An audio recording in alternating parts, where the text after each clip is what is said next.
Halo teman-teman, jadi teman-teman ada nggak yang pernah mendengar, melihat, mencium, meraba, dan mengecap, tapi yang teman-teman rasain itu ternyata nggak pernah ada? Teman-teman, ternyata itu adalah gejala halusinasi loh teman-teman. Teman-teman penasaran kan? Yuk simak penjelasannya. Nah, apa sih itu halusinasi teman-teman? Jadi, halusinasi merupakan salah satu gejala gangguan jiwa. Gangguan jiwa ya teman-teman, di mana pasien mengalami perubahan persepsi sensori serta merasakan sensori palsu berupa pendengaran, penglihatan, pengecapan, perabaan, serta penciuman. Nah, jadi kalau teman-teman merasakan hal-hal tersebut tanpa hal tersebut terjadi di dunia nyata, berarti teman-teman harus hati-hati nih. Bisa jadi teman-teman terkena gejala, yakni gejala gangguan jiwa. Nah, pada umumnya halusinasi merupakan gejala dari beberapa gangguan mental. Contohnya psikososial, kemudian skizofrenia, depresi, dan gangguan stres pasca trauma. Namun, tidak menutup kemungkinan kondisi ini juga menjadi gejala penyakit fisik yang berkaitan dengan kelainan saraf seperti demensia dan penyakit Parkinson. Oke teman-teman, jadi di sini aku mau ngejelasin penyebab dari gangguan halusinasi ini. Jadi ada beberapa penyebab yang menjadi faktor pencetusnya gangguan halusinasi. Kita bahas satu-satu ya teman-teman. Dan dari penyebab ini ada yang sering teman-teman lakuin. Yang pertama, kita bahas tentang gangguan mental. Jadi ada beberapa jenis kondisi dan penyakit mental yang menyebabkan halusinasi. Antara lain ada psikososial, kemudian depresi berat, dan juga skizofrenia, serta penyakit-penyakit atau kondisi-kondisi yang berhubungan dengan mental. Jadi teman-teman jangan sampai kena mental ya teman-teman. Oke, tadi kita berbicara tentang gangguan mental. Yang kedua ini kita berbicara tentang gangguan fisik atau penyakit fisik teman-teman. Jadi ada beberapa penyakit yang bisa menyebabkan terjadinya halusinasi. Yang pertama itu demam tinggi. Itu terutama pada anak dan lansia itu sering terjadi, sering mengakibatkan halusinasi.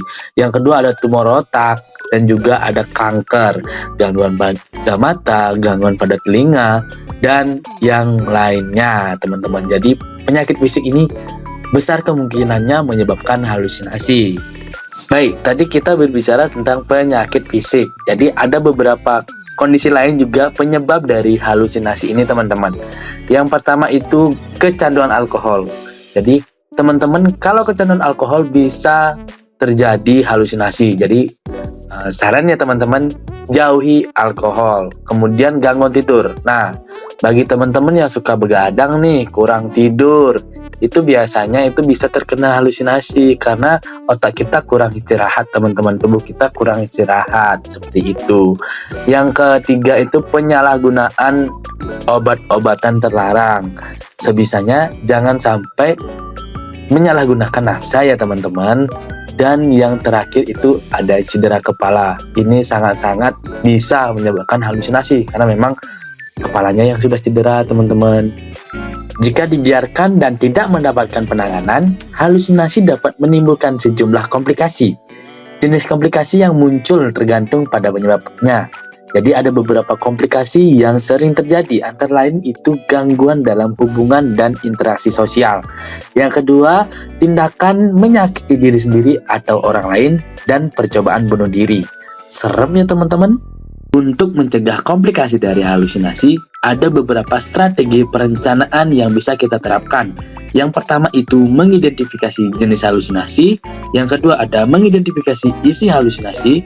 Yang ketiga ada mengidentifikasi waktu halusinasi. Yang keempat ada mengidentifikasi situasi yang menimbulkan halusinasi. Yang kelima ada mengidentifikasi respon pasien. Yang keenam ada mengajarkan pasien mengontrol halusinasi dengan cara mengharddisk halusinasi. Dan yang ketujuh ada memasukkan ke jadwal harian. Itu wajib diterapkan ya teman-teman. Strategi perencanaan yang kedua itu yang pertama itu mengevaluasi strategi perencanaan yang sebelumnya. Jadi strategi yang sebelumnya itu dievaluasi lagi. Jika berhasil kita lanjut ke SP2. Yang kedua itu mengajarkan pasien mengontrol halusinasi dengan cara bercakap dengan pasien lainnya. Kemudian yang ketiga itu memasukkan ke jadwal harian pasien. Jadi strategi perencanaan ini harus rutin dan terjadwal dilaksanakan. Kita lanjut ke strategi perencanaan yang ketiga. Yang pertama itu mengevaluasi strategi perencanaan yang kedua. Kemudian yang kedua, mengajarkan pasien mengontrol halusinasi dengan cara berkegiatan. Yang ketiga itu memasukkan ke jadwal kegiatan. Strategi perencanaan diagnosa keperawatan jiwa halusinasi yang terakhir itu yang pertama, mengevaluasi SP3. Yang kedua itu mengajarkan pasien halusinasi dengan minum obat yang benar. Yang ketiga, memasukkan ke jadwal harian pasien. Nah, itu tadi keempat strategi perencanaan diagnosa keperawatan halusinasi untuk mencegah komplikasi dari halusinasi itu sendiri, teman-teman. Jadi, teman-teman sudah mulai paham kan bagaimana itu halusinasi, kemudian ciri-cirinya, penyebabnya, dan juga strategi perencanaan dari halusinasi. Teman-teman semua, itu tadi sedikit pemaparan tentang halusinasi. Semoga teman-teman bisa paham dan bisa teredukasi dengan adanya penjelasan ini.